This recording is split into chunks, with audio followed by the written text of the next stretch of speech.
Well, Sheikh Jassim Al-Thani wants to dislodge the Glazers out of Manchester United, and it's his main aim. Jacobs Ben, a tier 1 journalist, has gone ahead and revealed to us the plan of Sheikh Jassim Al-Thani and what he plans to do when this doesn't be successful. It's really something positive and huge. He's not going to go in for West Ham, as reported yesterday. A source coming in from Spain came out and really alleged that if at all Sheikh Jassim Al-Thani doesn't find himself buying Manchester United, he will go in for West Ham or Tottenham Hotspur. Good morning and welcome to the United Matters channel. How are you guys? And where are you watching us from? I go by the names of Rokan David. Smash the like button, comment and share. If at all you're watching us for the very first time, endeavor to subscribe to this channel so as not to miss out on stories that we do upload in here on a daily. We are going to discuss a little bit of Casemiro coming out and obviously giving his thoughts about the huge demands of Erik ten Hag on the field of play. And there is another journalist again, as they went ahead to sum up the season, known as Carragher. He has found himself apologizing for United fans and Lisandro Martinez, again live on air, having come out and really stated him that he is not a perfect fit into the Premier League because of his disadvantageous height of 1.7 meters tall. And he has gone ahead to even include him into the surprise of the season for him. But Rokan David is my name. Let's see close to 200 likes smash on this video, and don't forget to subscribe to see that we hit 13,000 subscribers before the end of this month. Now, before we go into Sheikh Jassim Al-Thani, Casemiro, Carragher, and so on and so forth, let's first drop this. Yesterday, Newcastle drew with Leicester City, and people have not yet gotten the intention or the main gist out of that result. The main gist of that result was Newcastle qualified for Champions League football and they are still placed third. The main gist for Manchester United is that we now have a chance to finish third if we win our two remaining games. That is Chelsea on Thursday and beat Fulham on Sunday. That's it. We are going to finish third, and I think this is going to give Erik ten Hag every reason to field his first team, however much is going to be playing a finale in a week's time from the 28th of May. So that is something I wanted to start with because it's really important. We can finish third this season, and I think if we clinch the third spot, win the FA Cup and and add on the Carabao Cup that we already won on the 26th of April, 26th of February this year, I think Ten Hag would have gone ahead to punch above his weight, would have gone ahead to put in huge performances that all of us least expected. To me, I expected us to finish fourth. I never expected us to win a trophy, but Ten Hag has gone ahead to really make us competitive in every tournament that we've participated in. So Newcastle drew with Leicester City 0-0 yesterday and they qualified for the Champions League. We are playing Chelsea and Fulham. If Ten Hag wins those two games at Old Trafford, of which I think it's a given, it's a must, we are going to find ourselves in a position of being in the third position at the end of the Premier League season. That is Erik ten Hag for you. Now let's go to Sheikh Jassim Al-Thani. Jacobs Ben, a tier 1 journalist, has come out and really told us that Sheikh Jassim Al-Thani is not considering West Ham. If unsuccessful in buying Manchester United, 9-2 Foundation haven't made any approach or even discussed West Ham internally. Now, he has told us that should the 9-2 Foundation fail to agree a deal to buy Manchester United, it is anticipated Qatar Sports Investment would lead on any approach to another club. Malaga is their next prospect. Now,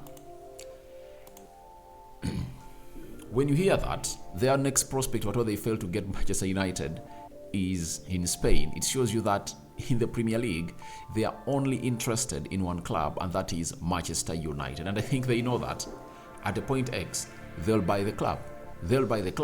Even if the Glazers stay at the club of Manchester United with Sir Jim Ratcliffe,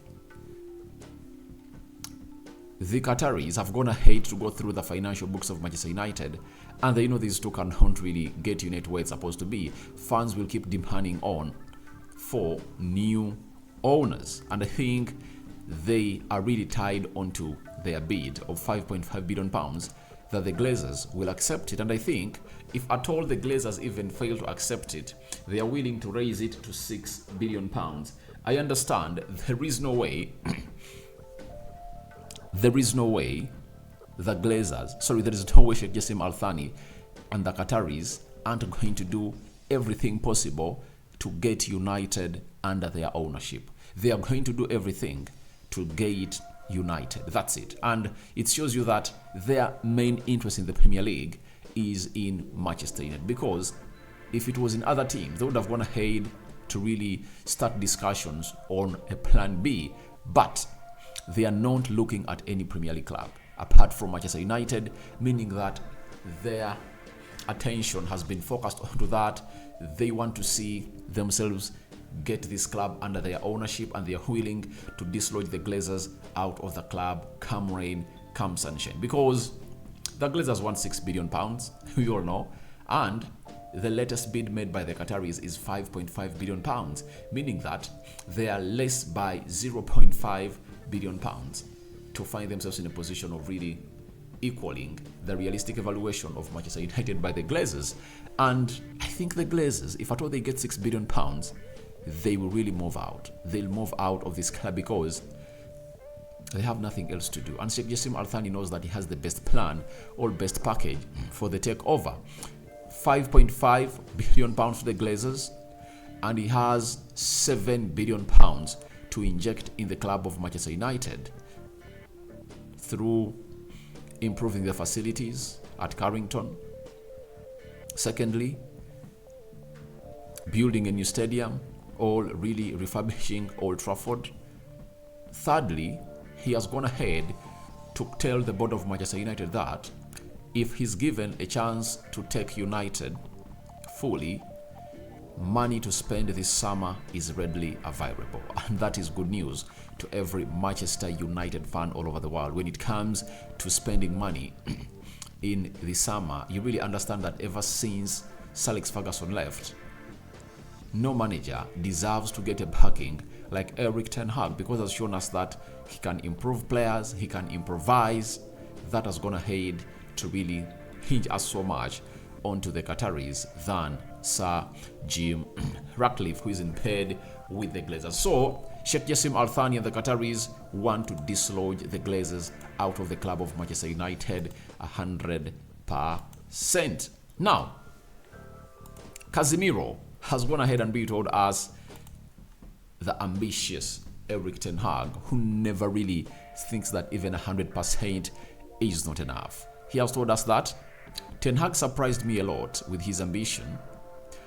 He likes to win.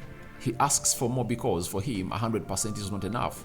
We have to give more than 100%. He works a lot and is very ambitious. He has the ambition to change the whole club. That's what Casemiro is going to hate. Will let us know about Erik ten Hag. And if at all you know Erik ten Hag, he's a man of his own word. He keeps himself into the know, and he tells his players that I'm not satisfied with your performances. Even if you give out your best, he'll call in for the next of your best. That is Erik ten Hag for you. And that's why we have one of the best managers in the world, Ten Hag, because when you look at how Casemiro performs, he puts out his all on the field of play. But Ten Hag tells him, I want more. I want more. I think you can go some extra further. And we've seen those videos being shared by Manchester United of him taking the United players through those drills in training. He goes ahead to call in for more. That's it. He never settles for less. That's the manager that is at Manchester United and is taking us places. We look at Casemiro. He's a player whom you'll understand that he's experienced. He's a Champions League winner. He still has that eager to win and obviously lead United to where we're supposed to be. And you know, he'll be one of the senior players that Erik ten Hag will always not even focus a lot on tomorrow, because they've seen it all and they've done it all, and they're at Manchester United doing everything in this perfect fit. But it surprises us that he's going in there to tell him that, no, that's not enough. I'm calling for more. So it shows you how good and important Erik ten Hag is when it comes to really paying a lot of attention to detail to every player that plays for the club of Manchester United. Lastly, let's do something concerning Jamie Carragher. And yesterday on the Monday Night Football, they voted for their Premier League team of the season, him and Gary Neville. They voted for their surprise players, and Gary Neville went in for Casemiro. No, Gary Neville said his best signing of the season is Casemiro, and I think Casemiro is among the contenders of the best signing of the season, because he has gone ahead to really transform United and take us to the next level this season. So Jamie Carragher found himself in a situation of obviously eating a humble pie on all to the fans of United and Lisandro Martinez, and these were his words on the Sky Sports Monday Night Football. Jamie Carragher apologized to Lisandro Martinez and Manchester United fans after claiming he was too small to play in the Premier League at the start of the season, and he went ahead to name Lisandro Martinez as his surprise player of the season. That is Jamie Carragher for you. And I really like it when someone understands his mistake and obviously really gets to know that he really predicted badly. When you look at Lisandro Martinez,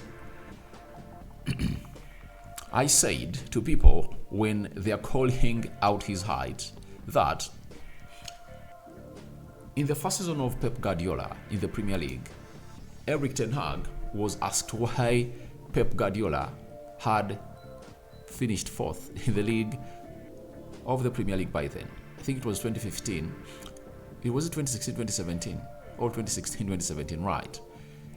He was still at Ajax, and he told the media that Pep Guardiola underestimated the physicality of the Premier League, meaning that he was at Ajax, but he was really paying well attention to detail on what the Premier League really requires. And the moment he brought in Lisandro Martinez, he knew what exact player he's really getting in.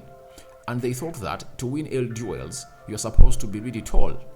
But the stats really went ahead to protect Lisandro Martinez from the Eredivisie, and he found himself coming in the Premier League and putting in performances that, to me, I believe he has been one of the central defenders, the best central defenders in the league. And it's good to see that Jamie Carragher has gone ahead to eat the humble pie and apologize to the fans of Manchester United, and that is really good. And it shows you how respectful his job is. He has gone ahead to name Lisandro Martinez as his surprise signing of the season in the Premier League. And I think to him, he was surprised because he has never seen a man that short and small go in and really defend in the Premier League and silence center forwards who are taller than him. And he has gone ahead to really be the most technical central defender in the league. That's it. If you are arguing, I think you are arguing at your own baseless point. To me, Lisandro Martinez is the best technical or the most technical central defender or center half in the Premier League. So guys, thank you very much for watching through. Tell me your thoughts about Sheikh Jassim Al-Thani wanting to dislodge the Glazers out, and his focus is on to dislodging them out of the club. Then Casemiro, coming out and really revealing us the levels of Erik ten Hag, that he keeps asking for more.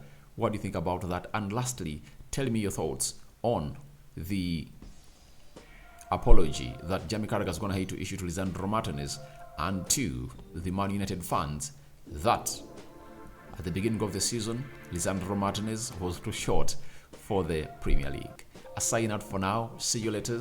I cover you all in the precious blood of Jesus Christ, and may the living true God really see you through the day, and may him enlighten your day. And Allah, to the Muslims, May Him lead you through all your difficulties and get the hurdles out of your way. Don't forget to subscribe. It's a Tuesday. Good morning. First video of the day. More 3 or 4 are yet to come up. I'm out.